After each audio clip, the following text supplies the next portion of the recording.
শুনছো? এদিকে আসো। হ্যাঁ কি হয়েছে বলো। তোমার মা টাকা দেবে কবে? হ্যাঁ, তোমার মা কি সোনার জিনিস দিয়ে গেছিল তাই বন্ধক দিয়ে তোমার মাকে টাকা দিয়েছো? তোমার মাকে ফোন করো, দিয়ে বলো টাকা দিয়ে দে। আরে আমার মাকে কিছুদিন সময় দাও, দেখবে তোমার টাকা দিয়ে দেবে। এক মাসে নাম করে নিয়ে আজ 1 বছর হয়ে গেল, আমি ওসব কিছু জানিনি। এ না, ফোন ফোন করো তোমার মাকে আর বলো টাকাটা দিয়ে যেতে। হ্যালো মা, তুমি আমার কাছ থেকে যে শাঁখা বাঁধানো আর পলা বাঁধানো নিয়ে বন্ধক দিয়েছো সেইটা নিয়ে তুমি এখনই আসো আমার বাড়িতে। তোমার জামাই না আমার সঙ্গে ভীষণ ঝামেলা করছে, তাড়াতাড়ি আসো। এ নাও তোমার ফোন, মা আসছে এখনই। ঠিক আছে, আসুক। তোমার মা যদি ওই শাখা বাঁধানো আর লোহা বাঁধানো যদি না দেয় ফেরত, আসলে না তোমার মাকে গাছের সাথে বেঁধে রাখবো।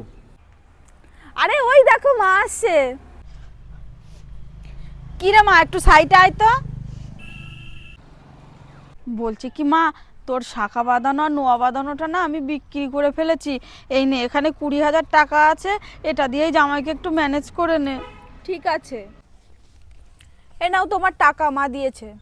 তো টাকা দিল কেন? লোহা বাঁধানো আর শাখা বাঁধানো দিল না কেন? মা ওটা না বিক্রি করে ফেলেছে, তার জন্য এই টাকাটা দিয়েছে। হ্যাঁ, কি বলো? এত বড় সাহস! বিক্রি করে দিয়েছে? 50,000 টাকার মাল নিয়ে এই 20,000 টাকা দিচ্ছে? হ্যাঁ, তোমার মা বিয়ের সময় কি আমাকে টাকা দিয়েছিল লাখ লাখ টাকা? না আমি টাকার টাকসাল করেছি এখানে?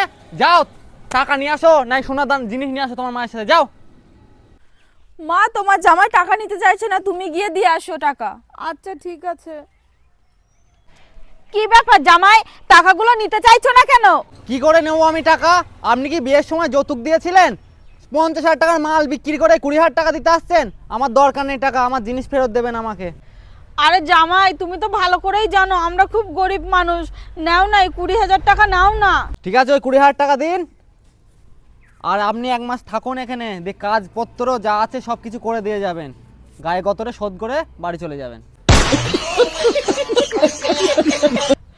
আরে মা দেখ না জামাই কি বলছে। আরে তুমি এসব কি বলছো? তো মা হয় না আমার। ও, মা হয়? জিনিস নেওয়ার সময় মা আর দেওয়ার সময় মা হয় না বুঝি? 50,000 টাকা জিনিস নিয়ে 20,000 টাকা দিলে হবে? তুমি কাজ করবে তোমার মায়ের সাথে। আমার বাবা মা আর আমি ঠ্যাংয়ের উপর ঠ্যাং তুলে বসে খাবো। যাও এখন ঘরে যাও, কাজ করো গা। আচ্ছা ঠিক আছে, আমি আর মা ঘরে যাচ্ছি, তোমার কিছু লাগলে আমাকে বলবে। চলো। আমার টাকা পয়সা সয় সম্পত্তি এই শালা বউ সব শ্বশুর আর শাশুড়ির নামে করে দেবে একদিন, আমি বুঝতে পারছি। এদের একদিন দেখতে হবে, ব্যবস্থা করতে হবে।